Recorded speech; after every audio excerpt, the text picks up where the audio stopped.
პრეზიდენტ დონალდ ტრამპის თემაზე დარჩენით. ძვირადღირებული კურორტის პროექტი, რომელიც ჯარედ კუშნერს მის სიძეს უკავშირდება, ალბანეთში მზარდ უკმაყოფილებას აცხდება, სადაც მომიტინგეები აცხადებენ, რომ დაცული მიწები და საზოგადოებრივი წვდომა კერძო განაშენიანების სასარგებლოდ იწირება.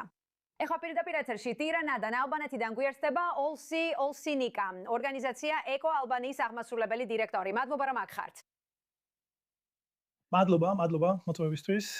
რა თქმა უნდა, იცით, ეს ამბავი ძალიან ბევრ ყურადღებას იპყრობს. გულისხმობ, რომ ეს არის 1.6 მილიარდი დოლარის ღირებულების მდიდრული კურორტი, რომელიც ეკოლოგიური საოცრების შუაგულში შენდება. გაგვიხსენით, რატომ არის თქვენი ორგანიზაცია ასე შეშფოთებული და რას ნიშნავს ეს ბუნებრივი ჰაბიტატისთვის? სინამდვილეში ესე არ არის. ეს მხოლოდ ეკოალბანეთი არ არის. ვფიქრობ, მთელი გარემოს დაცვითი სამოქალაქო სექტორია, რომელიც ამავე ბრძოლაშია გაერთიანებული ამისთვის. იმიტომ რომ ის ტერიტორია, რომელზეც საუბრობ, სინამდვილეში ერთ-ერთი ბოლო ხელუხლებელი მდინარის დელტა და ესტუარია, ასე ვთქვათ, მთელ ხმელთაშუა ზღვის აუზში. და ეს ტერიტორია მასში ყველა დაცული ტერიტორიის კატეგორიის ჰარმონიული თანაცხოვრება. მიუხედავად იმისა, რომ თლიანობაში ეს მეხუთე კატეგორიაა, რაც დაცულ ლანდშაფტს ნიშნავს, მაგრამ მასში კიდევ ბევრი სხვა ღირებულება და ბიომრავალფეროვნებაა. უბრალოდ გითხრათ, რომ სწორედ ამ ტერიტორიის შუაგულში მიედინება ევროპის პირველი ველური მდინარის ეროვნული პარკი, რომელიც ვიოზას მდინარია. და რა თქმა უნდა, ეს ტერიტორია მრავალი ემბლემატური და იშვიათი სახეობისა და მნიშვნელოვანი სახეობის სახლია, განსაკუთრებით ფრინველების, მაგრამ ასევე ძუძუმწოვრების, როგორიცაა ფლამინგო, დალმატინური პელიკანი, გრძელწარბიანი ზღვისკუ და ასევე ხმელთაშუა ზღვის ბერი სელაპი. ასე რომ, იცით, ამის გათვალისწინებით, როგორც თქვენ ამბობთ, ეს ერთ-ერთი ბოლოა. ანუ ჩვენ ვდგავართ გლობალური კრიზისის წინაშე, გლობალურ დათბობასა და მსოფლიოში ფაქტობრივად გამოშრობას შორის. რა შედეგები მოხვება ამას? თუნდაც ჰაბიტატს არ გაანადგურებს და ეს ყველა ცხოველი არ მოკვდება ან არ გადაადგილდება, მაგრამ რა არის ეს? რას მოუტანს ეს მთლიანობაში, როგორც თქვენთვით, ჰარმონიას, თანაცხოვრებას და სინთეზს? იცით, რაც ნიშნავს, რომ დედამიწაზე ასეთი ადგილები არსებობს? დიახ, სინამდვილეში ეს ადგილები არის ბოლო, ესე ვთქვათ, თავშესაფრები ბიომრავალფეროვნებისა და ველური ბუნებისთვის მთელ მსოფლიოში, იცით? ჩვენ აღარ დაგვჭა ბევრი ბუნება.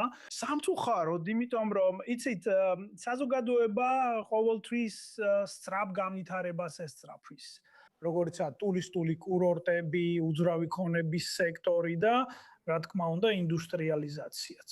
და ძალიან ცოტა ბუნებრივი ტერიტორია დარჩენილი, სადაც ბიომრავალფეროვნებაა დაცული, სადაც ბუნების დაცვის ღირებულებებია შენარჩუნებული. და ეს რეალურად ერთადერთი ნორმალური გზაა, როგორ შეგვიძლია ბუნების შენარჩუნება ბუნებრივ გარემოში, ანუ in situ.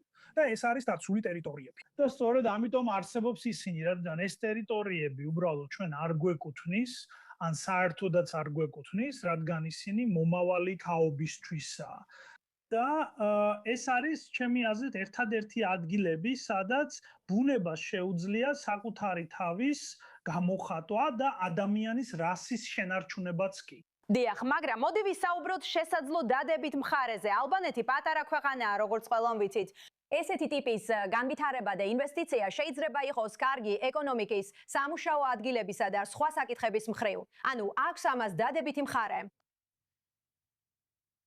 სინამდვილეში ერთი რამ რომ თავიდანვე განმარტო, რა თქმა უნდა, ჩვენ როგორც ეკოალბანეთი არასდროს ყოფილვართ განვითარების წინააღმდეგ. და ვფიქრობ, ესე არიან ჩემი სხვა კოლეგებიც. მაგრამ როდესაც საქმე ეხება ასეთ განვითარებებს, რომლებიც იგეგმება დაცული ტერიტორიების ქსელში, მაშინ რა თქმა უნდა, ეს დაუშვებელია. უნდა არსებობდეს წითელი ხაზი იმასთან დაკავშირებით, რას შევინარჩუნებთ და რას გადავცემთ მომავალ თაობას. მაგრამ უბრალოდ ერთი ძალიან მნიშვნელოვანი ფაქტი რო გითხრათ, ალბანეთის ტერიტორიის მეხუთედი დაცულ ტერიტორიას წარმოადგენს. ასე რომ დანარჩენი 80% ნიშნავს, რომ ის ღიაა ნებისმიერი ტიპის განვითარებისათვის.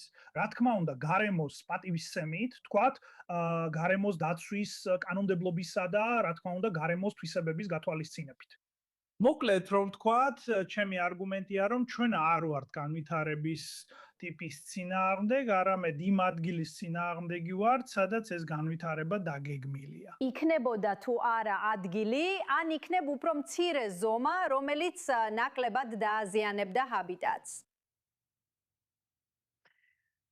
დიახ, რა თქმა უნდა, ეს ძალიან ფრთხილი ურბანული დაგეგმარების საკითხია. როგორ, სად და როდის.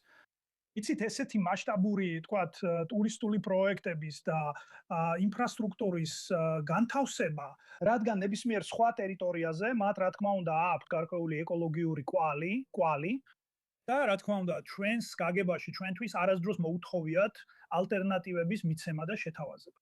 რადგან ეს პროცესი ძალიან დამალულია საზოგადოებისთვის, გადოებისთვის. სანამ პროტესტები არ დაიწყო თავდაპირველად ადგილზე, შემდეგ კი გადავიდა ტირანაში. მაგრამ საკმაოდ დარწმუნებული ვარ, რომ ნამდვილად არსებობს ადგილები, სადაც ესეთი ტიპის განვითარება შეიძლება მოხდეს. იცით, ქვეყნის 80% საკმაოდ ხელმისაწვდომია ესეთი პროექტებისთვის. კარგი, დიდი მადლობა ოლსი ოლსინიკა, ძალიან ვაფასებ.